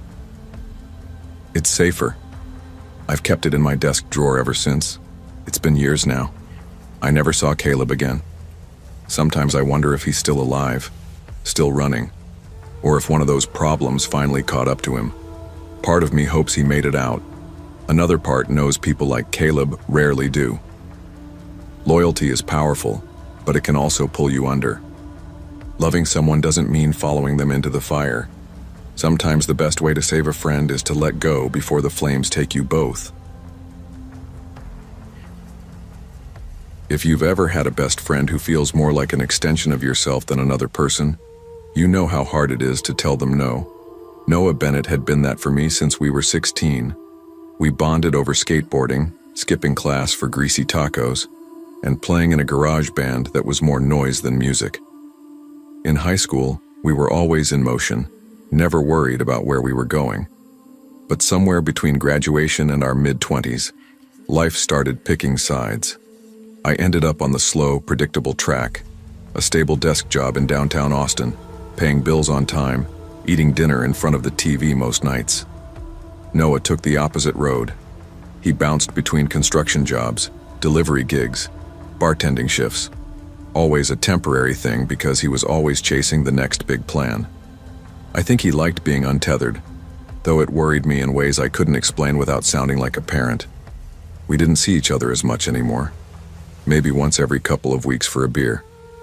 But the bond never went away. So when my phone buzzed late one night in September 2019, his name on the screen, I answered without hesitation. Hey man, can you pick me up? I'm at the old rail yard. Don't ask questions, just come. There was a tightness in his voice, not fear, exactly, but something close, like he was trying not to let it show. You okay? I asked. Just come get me. I almost said no. I had work in the morning. But I grabbed my hoodie and keys because history had taught me one thing about Noah. When he said, don't ask questions, he didn't mean it as a suggestion. The rail yard sat on the east side of the city, a place that looked abandoned even during the day. At night, it felt like a set piece for trouble. The only light came from a flickering street lamp and the glow of a freight train crawling past in the distance. I spotted movement near a stack of rusting shipping containers. Noah emerged, breathing hard, clutching a black duffel bag like it was the only thing keeping him afloat.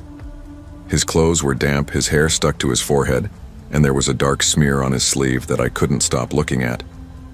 Drive, he said, yanking open the passenger door. I pulled away without asking where we were going, but I couldn't ignore how his hands shook as he fumbled with the seatbelt. You hurt? I asked. No. That's blood on your arm. It's not mine. The way he said it made my stomach knot. He started directing me through turns that didn't make sense, cutting across neighborhoods, doubling back, avoiding the main roads. Finally, I pulled over in an empty lot behind a strip mall. Noah, tell me what's going on, or I'm done. He kept his eyes on the windshield. I messed up, he said finally. I was supposed to deliver something for a guy I've been working for, not the kind of guy you say no to, but I saw what was in the package, and I couldn't do it. I didn't ask what it was. His tone told me enough. They saw me leave, he added quietly. I don't think they're gonna let me walk away. At first I thought he was being paranoid. Noah had a habit of assuming the worst in people, but 20 minutes later, when headlights appeared behind us holding steady no matter which turn I took, the paranoia became mine too. Is that them? I asked. Yeah, he said, without looking back. I cut through side streets.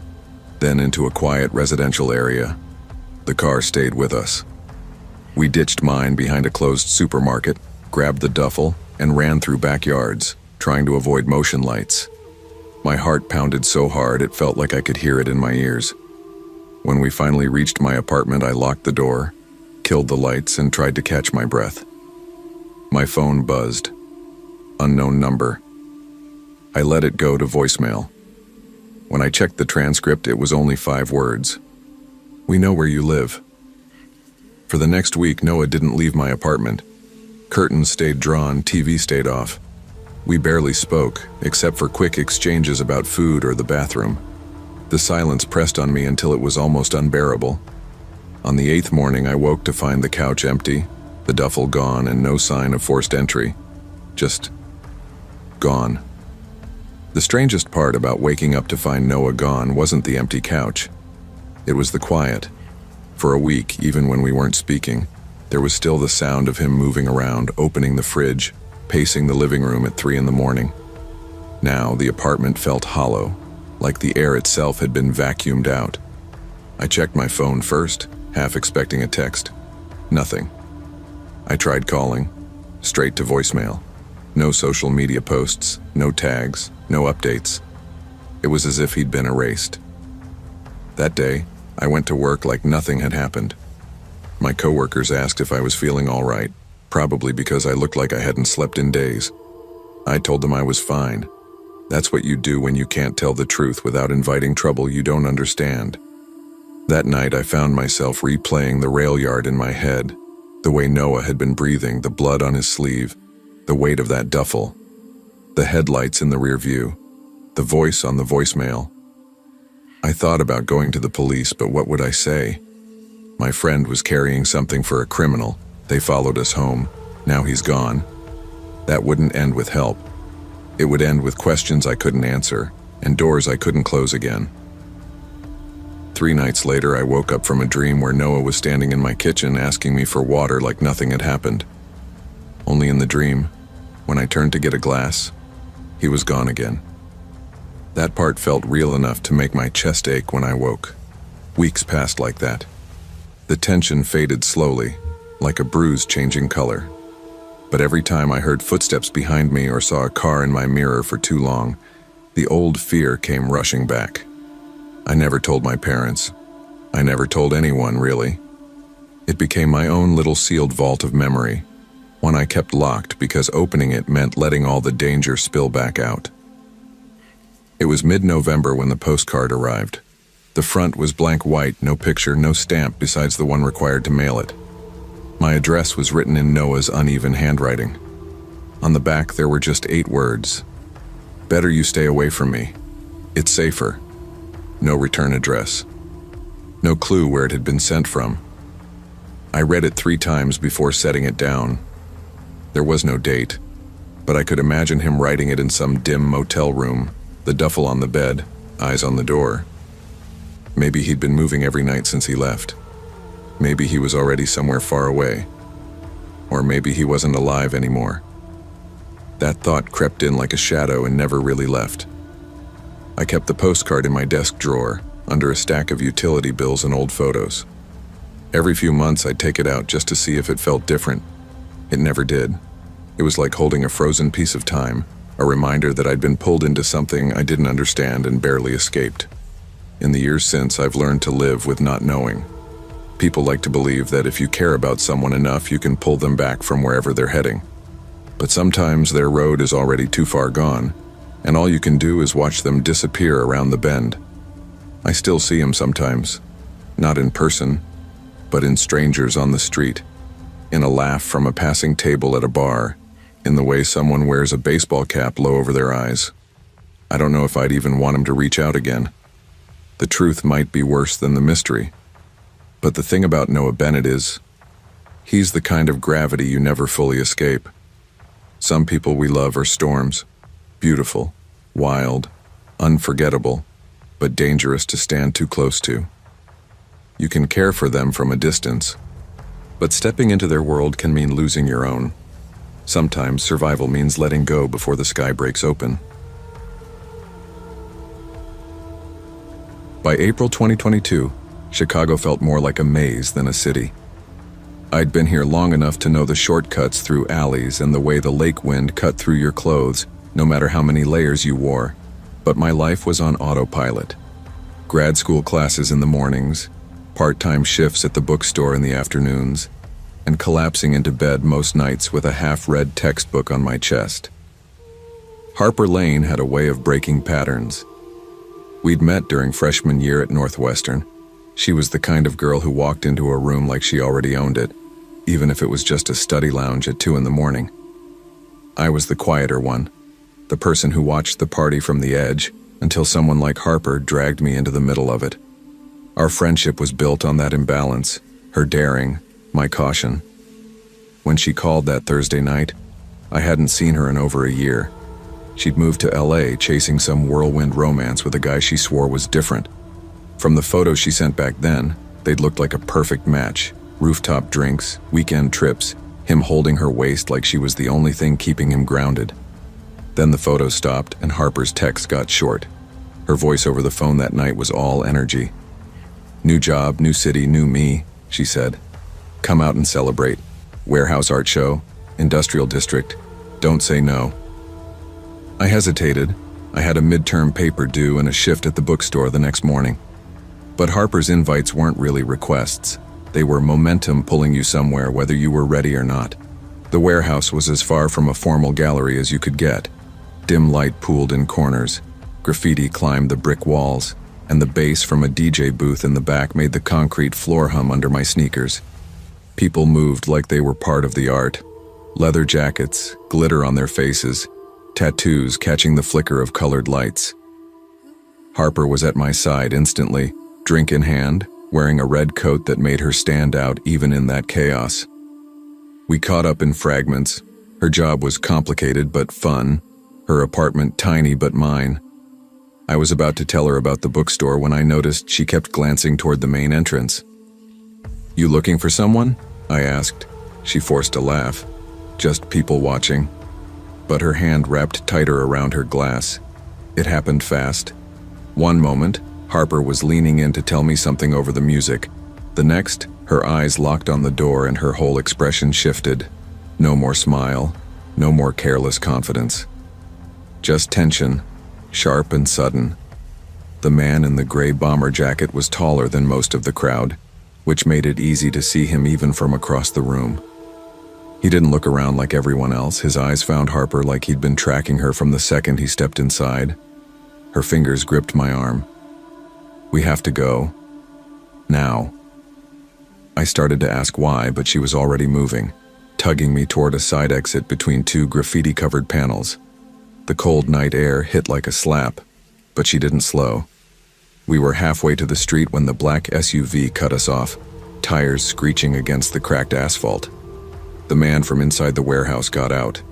Another man stepped around the hood, both of them blocking the narrow lane. The one in the bomber jacket smiled, but it wasn't the kind of smile you return. "Leaving so soon, Harper?" His voice was smooth, practiced. "You still owe me a conversation." My pulse jumped. Harper muttered under her breath, "Don't talk, just run." But the 2 men stepped forward, closing the gap. One reached into his jacket. I didn't want to find out what for. I shoved Harper toward a side alley, the sound of my sneakers slapping the wet pavement louder than my breathing. We weaved between dumpsters and broken pallets, until the alley opened onto a busier street bathed in the safety of streetlights. We ducked into the first crowded place we saw, a late-night diner that smelled like burnt coffee and fried onions. We slid into a booth near the back, both of us trying to look like we belonged there. My hands shook when I picked up the menu. "Okay," I said, voice low. "What the hell was that?" Harper's eyes were fixed on the window, scanning the street outside. She hesitated before speaking. "That guy. His name's Evan. I met him in LA. We dated. At first it was fine. He was charming. Always knew where the best rooftop bar was. Always made me feel like I was the most important person in the room. But when I broke it off, things changed. He started showing up at places I didn't tell him I'd be. Friends saw him parked outside my building. I moved here to get away from him. I stared at her, and now he's here. Guess I'm not as good at disappearing as I thought, she said bitterly. We stayed in that diner for hours, ordering nothing but coffee, watching the door. Around 2 a.m. we called a rideshare and went to my apartment. I offered her my bed, but she insisted on the couch. Neither of us slept. Every creak in the hallway made us freeze. The next morning I made coffee and tried to act like things were normal. She said she'd handle it, and that I didn't need to get involved. But the edge in her voice told me she wasn't sure she could keep that promise. The days that followed felt like walking around with a live wire in my chest. I still went to work at the bookstore, still attended classes, still sat in my cramped apartment at night. But everything felt thin, like I was living on the surface of something dark and restless. Harper stayed on my couch, her suitcase wedged between the wall and the coffee table like she was ready to bolt at any moment. She didn't leave much, a quick trip to the corner store, a smoke break on the fire escape. And when she did, she came back scanning the street behind her. Every time I asked if she'd gone to the police, she brushed it off. "You don't get it," she said one night, staring into her cup of tea. "Guys like him don't get scared because a cop takes a report. All it does is make them angrier." We started a quiet routine. I'd head to class in the morning. She'd stay in the apartment. Sometimes I'd catch her at the window looking out like she was expecting to see that SUV parked below. She never said his name again after that first night. Then the texts started. Not to me, to her. I'd hear her phone buzz and watch her shoulders stiffen as she read whatever had come through. She never let me see the screen, but I didn't need to. Her hands shook, her eyes got glassy, and she'd set the phone face down like it was something alive and dangerous. On the 5th night, we were eating takeout on the couch when her phone buzzed again. She glanced at it, then locked the screen without touching her food. "I think I should go," she said softly. "Go where?" "Somewhere he can't find me." I wanted to argue, to tell her that running wouldn't solve anything, but the truth was I didn't have another solution. I couldn't promise she'd be safe here, and that felt like failure. I woke up the next morning to quiet. Too quiet. The couch was empty. The blanket she'd been sleeping under was folded neatly over the armrest. Her suitcase was gone. So was her phone charger, her jacket, her toothbrush in the bathroom. The only thing she left behind was a yellow sticky note on the fridge. "You're safer without me." The words sat heavy in my chest. I read them over and over, like they might rearrange themselves into something less final. For the first few days, I convinced myself she'd text or call or walk through the door like nothing had happened. I checked my phone constantly. Every unknown number made my heart lurch, half hope, half dread. But the days stretched into weeks and the silence stayed. Sometimes, walking home from class, I'd feel like I was being watched. I'd catch myself looking over my shoulder, scanning the faces in passing cars. I never saw the SUV again, but that didn't mean it wasn't out there. It's been over 2 years now. I haven't heard from Harper. I tell myself she got away, that she's living somewhere warm and anonymous, maybe under a different name. But there's another part of me, the part that remembers the look in her eyes that night in the diner, that wonders if she ran far enough. And every so often, when my phone rings from a blocked number, I let it go to voicemail. Because if it's her, I'm not sure which version of the truth I'll have to hear. Sometimes loyalty means standing beside your friends no matter what. But there are moments when the danger they carry can spill over onto you. And the bravest thing you can do, for them and for yourself, is to step back. You can care deeply for someone and still protect your own life. It's not abandonment, it's survival. I was 20 the first time I set foot in Sapphire Hills. A quiet neighborhood just outside Flagstaff, bright stucco homes, even rows of magnolia trees, driveways so clean they looked power-washed daily. It was the kind of place people moved to when they wanted quiet without questions. Safe, quiet, forgettable. Just the way I liked it. My name's Kayla Brenner. I was a second-year nursing student working weekends to afford a room I barely spent time in. I didn't go out much. Never really did, not since I was 15 and my little brother drowned while I was supposed to be watching him. No one blamed me, not openly. But my family was never the same after that. I carried that silence into adulthood. Babysitting helped fill the space. Other people's homes, other people's kids. Quiet, temporary responsibility. No real risk. The Clearys came from a referral. A girl from my pathophysiology class said they were easy money. Low maintenance, big tippers. The dad barely speaks, just don't ask too many questions. I texted them and got a fast reply. That Saturday, May 6th, I was scheduled from 5:30 p.m. to just past midnight. The house sat near the back of the cul-de-sac. Beige walls, deep green shutters, and those fake candles glowing in the windows. I rang the doorbell, and Mrs. Cleary answered right away. Tall, pin-straight posture, dressed in a navy pantsuit like she was ready for court.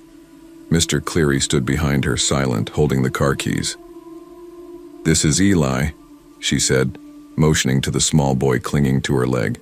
"Grandmother a couple months ago, still adjusting. 6. He's quiet. Lost his." She handed me a typed list of instructions. Dinner times, bedtime routine, emergency numbers. Then, softer. "If the hallway lights flicker, reset the breaker near the laundry, and don't open the green room." "The guest room?" I asked. She nodded. "It hasn't been used since last year. He doesn't go in there anymore." They left without hugs or fuss. The front door closed behind them with a strange finality. I turned to Eli. He just stood there, blinking slowly, his hands clasped tight in front of him. For the first hour, everything went fine. I warmed up a small plate of baked ziti from the fridge, cut his carrots into coin shapes, and sat with him while he drew with dull crayons on the living room rug.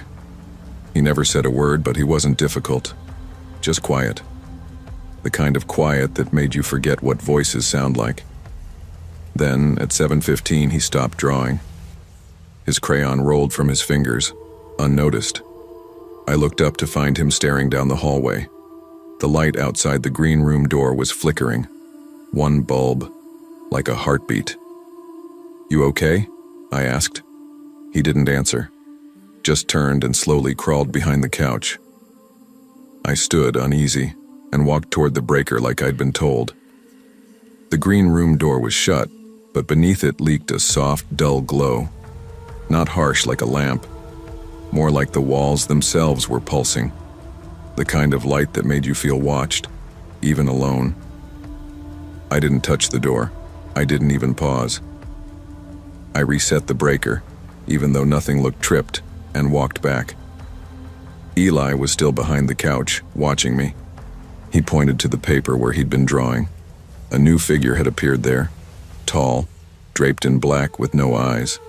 She stood in a hallway soaked in green. "Who's that?" I asked gently. He didn't answer. The hours blurred into each other. By 8:40, the air in the house had changed. He hadn't eaten since dinner. Just sat, curled up by the couch, watching the hallway like he expected something to crawl out of it. Then, without warning, Eli whispered, "She comes when it's quiet." I froze. My whole body went still. "Who does?" I asked. His eyes met mine for the first time all night. "Grandma. Mom locked her in when she got sick." I swallowed hard, my mouth dry. "What do you mean locked her in?" But he was done. He turned away and started humming to himself, low and rhythmic, like he was trying to keep something out. I stayed close, phone in hand, but I didn't call anyone. I didn't want to sound crazy, and I knew, somewhere deep in my gut, that whatever this was, the Clearys already knew. By 9:30, the green shimmer pulsed again, stronger this time. Not just under the door, but along the edges of the frame, like it was seeping into the hallway itself. I checked the breaker again, praying for something logical. Still fine. I sat awake for the next 3 hours, alert to every noise. Eli eventually fell asleep on the couch, thumb in mouth, sketchpad clutched to his chest. I wrapped him in a blanket and tried to breathe slow, but the green light wouldn't stop. It dimmed, flickered, brightened, like a living thing waiting for someone to answer it. At 12:30 a.m., the front door finally opened. Mr. and Mrs. Cleary walked in, not dressed for a wedding. They wore black, heavy fabrics, not a speck of color. "How was he?" Mrs. Cleary asked. "Quiet," I said. "Mostly drew. Ate okay." She nodded. Mr. Cleary said nothing. He never looked at me, just walked toward the hallway. I hesitated, then asked, as calmly as I could, "Thought it wasn't used anymore?" "Hey," the guest room light kept flickering. Mrs. Cleary didn't flinch. "That room hasn't had power since last June." I stared at her. She walked past me like I hadn't spoken. I took the cash on the counter and left without saying goodbye. My hands shook on the steering wheel all the way home. I couldn't stop thinking of the green glow, the eyeless woman, the quiet hum Eli made like a shield. The next morning, I texted Mrs. Cleary, just a polite message. "Thanks again for the opportunity. Let me know if you ever need a sitter." No reply. A few days later, I asked the classmate who referred me if she'd heard from them. "They moved," she said, "like overnight. House is for rent now." I checked the Zillow listing. Sure enough, vacant, staged, no mention of a green guest room. Weeks passed, school picked up. I told myself it had just been an old house with a weird light. Maybe Eli was just a traumatized kid drawing scary things like kids do. Maybe grief does strange things to families. But one Saturday, I went for a run in a neighborhood on the other side of town. I slowed down by a big 2-story house with ivy up the porch rails. Second floor, guest room window. I stopped. A pale green shimmer pulsed behind the glass, and in the window, a small figure stood watching me. Some homes carry grief like wallpaper. Layered, faded, easy to ignore if you don't look too closely. But when silence sits too long, it calls things back. Not always ghosts, not always spirits, but memories that refuse to stay buried. Sometimes the most dangerous things aren't what you hear, but what you almost didn't. Trust the stillness. Listen when the quiet gets too loud. And never ever ignore the door they told you not to open. It's strange how something as simple as a job can give shape to a life that feels like it's unraveling. After I dropped out of college, I lost track of time for a while. One day bled into the next. I started babysitting because it gave me structure, a reason to be somewhere, to be someone, even if just for a few hours. Ridgegate Meadows was the kind of place that practically whispered, "We don't talk to strangers here." Gated, uniform, hushed. No laughter from yards, no breeze shifting curtains. The Delaney's house stood at the far end of a curved street, its windows closed like eyes that didn't trust what they'd seen. I was early. Always am. Mrs. Delaney opened the door exactly 1 minute after my knock. She was tall, crisp. Her hair didn't move, and neither did her voice. "Hi, Monica. Thank you for being on time. Parker is already showered. Dinner is labeled. He sleeps by 8:30. Strictly. No deviation, please. And no devices in his room. Don't let him open the office door." The office door was behind her, sleek black, padlocked. She said it so casually, like she was telling me where the recycling bin was. Parker peeked out from behind her. 7 years old, maybe. Pale, thin, not shy exactly, just too composed. He waved, didn't smile. As she left, Mrs. Delaney barely looked at her son, just handed me a sealed envelope and a keychain with a small silver whistle. "Only use that if there's an emergency, the kind that really matters." And then she was gone. Inside the house, everything was sterile, not clean, sterile, like a hospital pretending to be a home. Every wall held laminated routine cards with precise time blocks. 5 m, quiet time. 5:15, homework review. 5:45, gratitude writing. 6 m, dinner. 6:30, story practice. 7 u, emotion charting. 8 u, teeth check. 30, sleep. No flexibility, no joy. Parker followed it like he was wired for it. I didn't even have to ask. At 5:15, he pulled out his math workbook. At 5:45, he sat at the table with a lined journal and wrote 3 things he was grateful for. his house, the calendar, and quiet. Dinner was a gluten-free tray marked with his name and the date. I tried making conversation. "You like school?" He didn't answer. At 6:30, he took out a red folder labeled Story Practice. Inside were stapled packets of typed stories. Weird ones. Formal. Cold. They read like scripts from old training films. The one he picked that night ended with, "Even if mommy's tired, we keep the promise. We don't open the office door again." I blinked. "Did you write these?" He shook his head. "I copy them. I get in trouble if I don't say them right." At 7:10, while he brushed his teeth, a light flicked on behind the black office door. Just a flash, like someone turned on a lamp and changed their mind. Parker froze. His toothbrush clattered into the sink. "Did someone go in there?" I asked. He whispered, "No one's allowed in there.